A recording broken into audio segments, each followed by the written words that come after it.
ಬಾಬಾ ಸಾಹೇಬ್ ಅಂಬೇಡ್ಕರ್ ಅವರ ಪರಿನಿರ್ವಾಣ ದಿನ ಡಿಸೆಂಬರ್ 6 ಅವರು ಪರಿನಿರ್ವಾಣ ಆ ದಿನ ಬಾಬಾ ಸಾಹೇಬ್ ಅಂಬೇಡ್ಕರ್ ಅವರಿಗೆ ಸರ್ಕಾರ ಪುಷ್ಪಾರ್ಚನೆ ಮಾಡಿ ಗೌರವಿಸ್ತಕ್ಕಂಥ ಕೆಲಸವನ್ನು ಮಾಡ್ತದೆ. ಅವತ್ತು ಸರ್ಕಾರ ಬಾಬಾ ಸಾಹೇಬ್ ಅಂಬೇಡ್ಕರ್ ಅವರ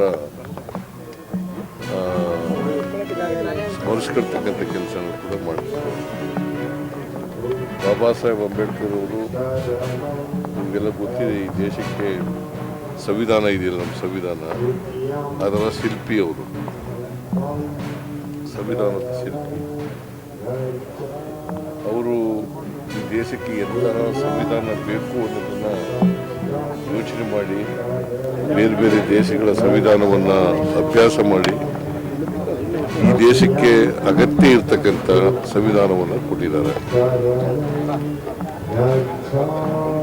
ಆ ಸಂವಿಧಾನ ಬಹಳ ಮುಖ್ಯವಾಗಿ ಇರ್ತಕ್ಕಂಥದ್ದು ನಮ್ಮಲ್ಲಿರ್ತಕ್ಕಂಥ ಸಾಮಾಜಿಕ ವ್ಯವಸ್ಥೆ ಬದಲಾವಣೆ ಆಗಬೇಕು, ಎಲ್ರಿಗೂ ಸಮಾನ ಅವಕಾಶಗಳು ಸಿಗಬೇಕು, ಮತ್ತೆ ಸಾಮಾಜಿಕ ನ್ಯಾಯ ಸ್ಥಾಪನೆ ಆಗಬೇಕು. ಇದನ್ನ ಬಾಬಾ ಸಾಹೇಬ್ ಅಂಬೇಡ್ಕರ್ ಅವರು ಸಂವಿಧಾನದಲ್ಲಿ ಬಹಳ ಸ್ಪಷ್ಟವಾಗಿ ಹೇಳಿದ್ದಾರೆ. ಅದನ್ನ ನಾವು ಈಗ ಸಂವಿಧಾನ ಎಲ್ರಿಗೂ ಕೂಡ ಗೊತ್ತಾಗಬೇಕು ಅನ್ನೋ ಕಾರಣಕ್ಕೋಸ್ಕರ ಶಾಲಾ ಮಕ್ಕಳಿಗೆ ಮತ್ತು ಕಾಲೇಜು ವಿದ್ಯಾರ್ಥಿಗಳಿಗೆ ನಾವು ಅದನ್ನು ಸಂವಿಧಾನದ ಪೀಠಿಕೆಯನ್ನು ಬೋಧನೆ ಮಾಡ್ತಾರೆ. ಪ್ರತಿ ಶಾಲಾ ಕಾಲೇಜುಗಳಲ್ಲಿ ಮತ್ತು ಸಂವಿಧಾನ ಯಾಕೆ ಗೊತ್ತಾಗಬೇಕು ಅಂತಂದರೆ ಪ್ರತಿಯೊಬ್ಬರಿಗೂ ಕೂಡ ಹಕ್ಕುಗಳನ್ನು ಕೊಟ್ಟಿದೆ, ಬಾಧ್ಯತೆಗಳನ್ನು ಕೊಟ್ಟಿದೆ. ನಮ್ಮ ಹಕ್ಕುಗಳೇನು, ನಮ್ಮ ಬಾಧ್ಯತೆಗಳೇನು ಅಂತಕ್ಕಂಥದ್ದನ್ನು ತಿಳ್ಕೋಬೇಕು ಪ್ರತಿಯೊಬ್ಬರು. ಮತ್ತು ಸಂವಿಧಾನದ ಧ್ಯೇಯೋದ್ದೇಶಗಳು ಎಲ್ರಿಗೂ ಕೂಡ ಅರ್ಥ ಆಗಬೇಕು. ಅದಕ್ಕೋಸ್ಕರ ಅದನ್ನು ಮಾಡ್ತಾ ಇದ್ದೀವಿ.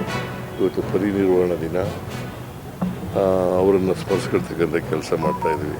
ಮತ್ತು ಬಾಬಾ ಸಾಹೇಬ್ ಅಂಬೇಡ್ಕರ್ ಅವರು ಕೊನೆಯಲ್ಲಿ ಹಿಂದೂ ಧರ್ಮ ಬಿಟ್ಟು ಬೌದ್ಧ ಧರ್ಮವನ್ನು ಸ್ವೀಕಾರ ಮಾಡಿದರು.